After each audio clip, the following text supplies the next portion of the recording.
sa iyang kadunongan, siya mapakumbaba.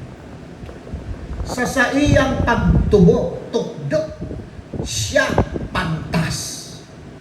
Sa iyang pagsurat, siya liwanag. Sa buhay, siya makasining, makatao, asin makidyo.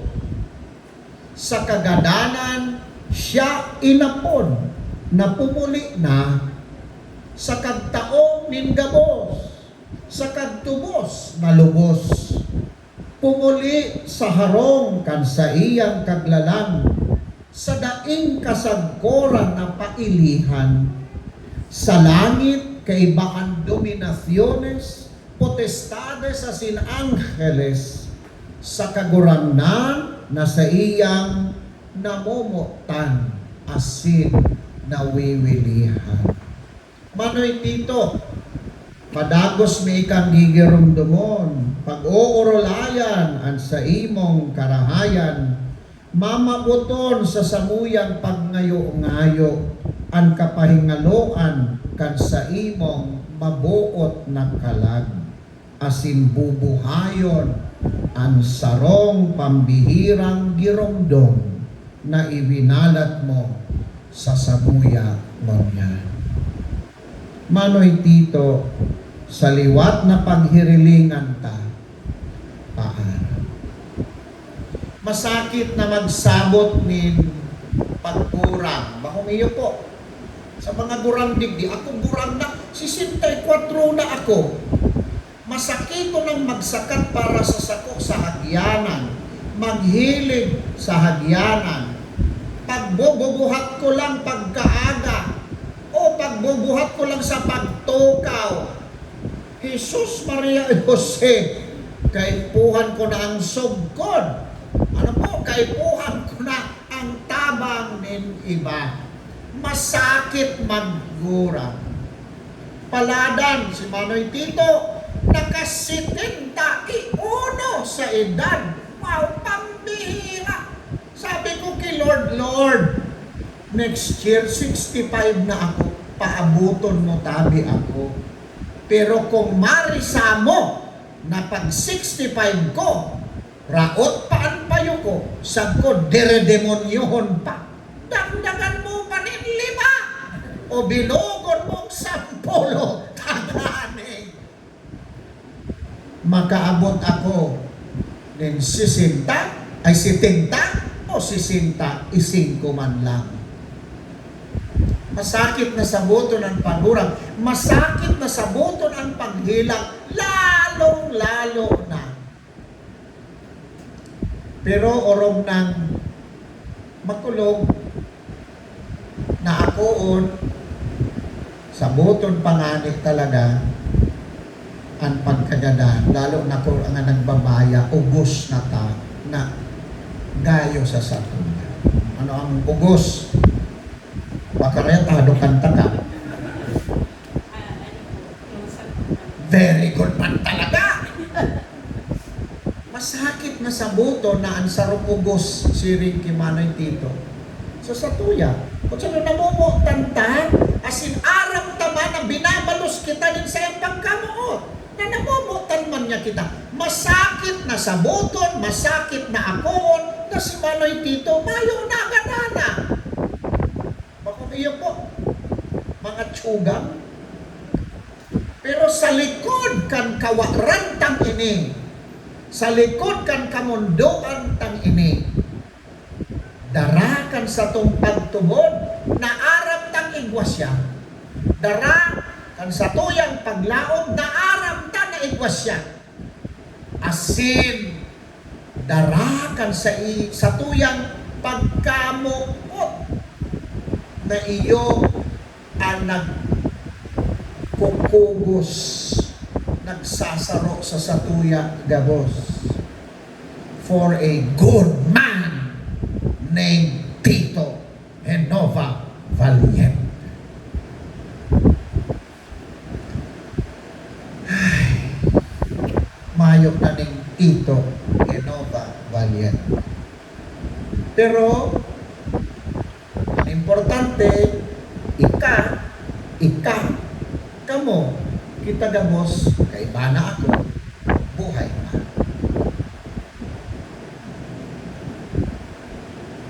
And we have a mission to continue to let Tito Genova Valiente live the life well lived by him, to be told again and again as storytellers like him, so that his legacy will always be remembered. Kurong ka na kaya. Alam kong gusto mo ni Manoy Tito, maribok na humiliya. Ano po? Ay, nako. Dawa si Isay man. And you know what? Ang saro sa hinahangaan ko sa taong ini. Sa likod kang kabanto ganyan. Pantas. Harap mo kung anong pantas para hindi. Ano yan? Fair. Ano mo mani? Pantas. Dalubhasa. Baga, ano dito? Dalubhasa pagka siya. Pantas sa Bicol. Ha? Pilit-pili ang pigtataran ko din. Di tapaka pato yawang kita. Kimplito na ko kayo sa dyan na banggit. Ano po? Banto. Pantas. Pero ilingayan. What happened? What was his will? Bilaran sa nakuning sarong banggi. Suluon ang sakuyang bangkay.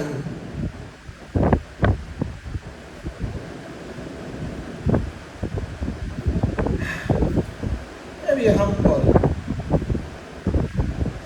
Very humble. Ay, naku.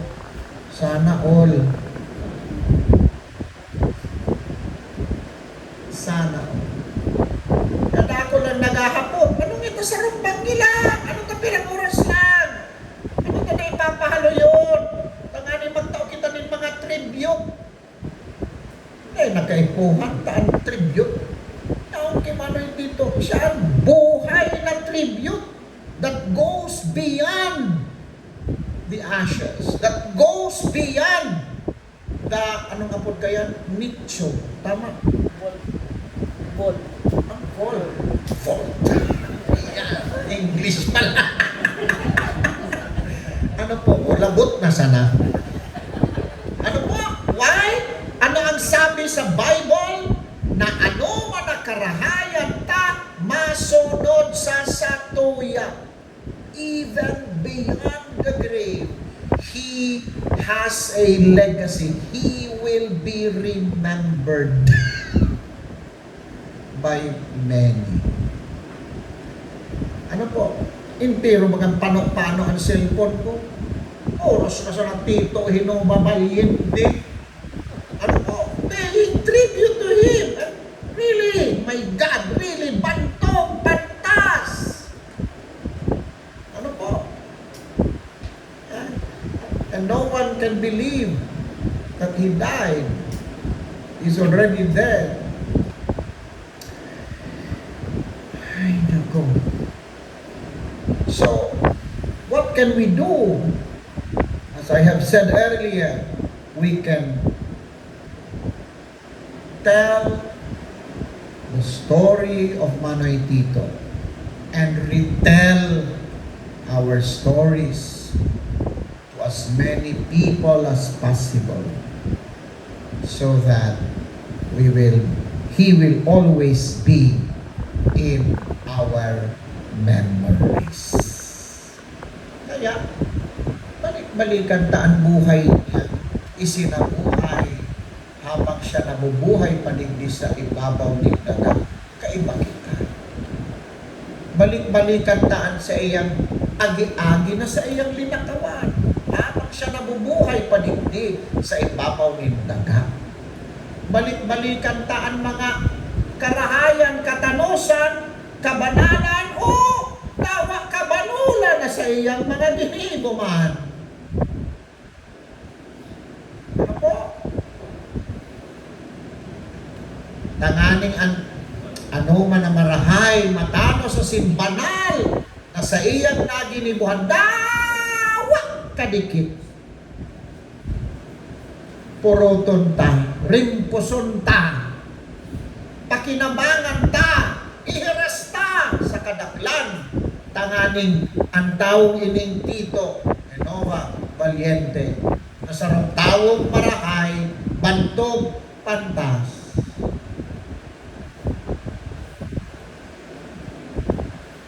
Sa to maging sarong inspirasyon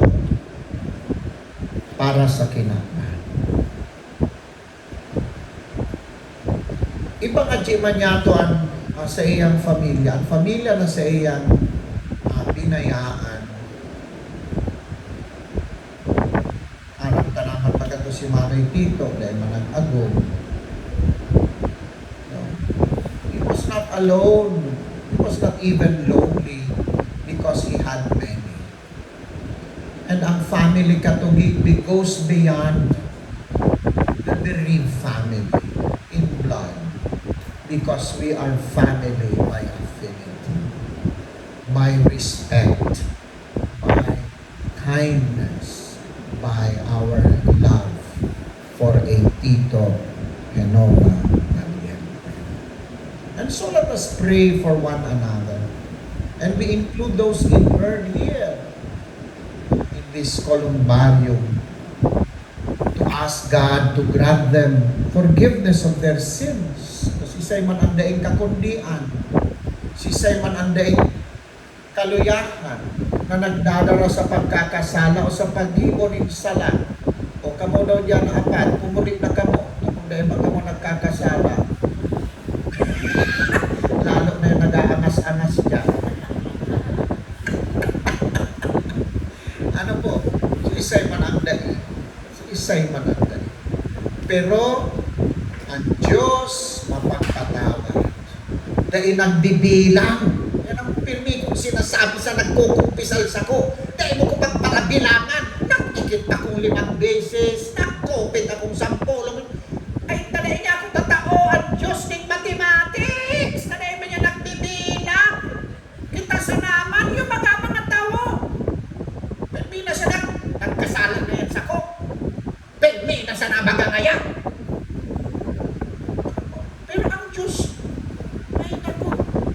Bilang, ano po, dahil na ang pagturos niya kan bisi ni pasyensya, ano po, daing paton, always understanding, always forgiving, always embracing, always loving.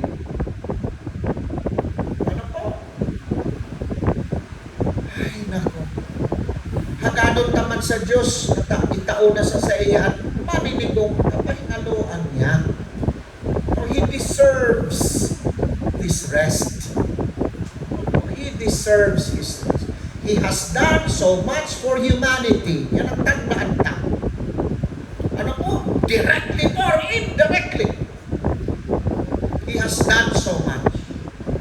It is also time to forgive Him. It is also time to embrace Him. Daiman lugod kita maging kaulangan, ano po, ang paglaog niya sa kahatian ni Diyos. Buksan ka na si Manoy Tito. Nasabi kita paalam sa muli nating pagkikita. We do not say goodbye because goodbyes are forever. Ano po? But we say farewell, full of hope that He is still here with us, especially in our hearts. Manoy Tito, please pray for me. Bibubag ako ano? raot ang payo dari demonyo. Pero alam ko, alani ka na kay Jesus.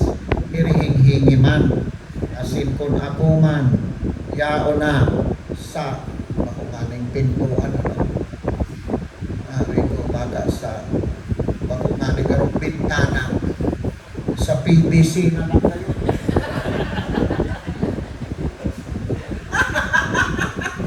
Palipot-lipot naman ang AC. Tatawa at sa kuyang intirong hawak, sinusubsuban na asin linilit yun pa kan kalayo sa impyerno. At least ang arimpo puro ko. Palipot-lipotan man lamang. Bahala ka na. Ano po? Ano dito? I know we are friends.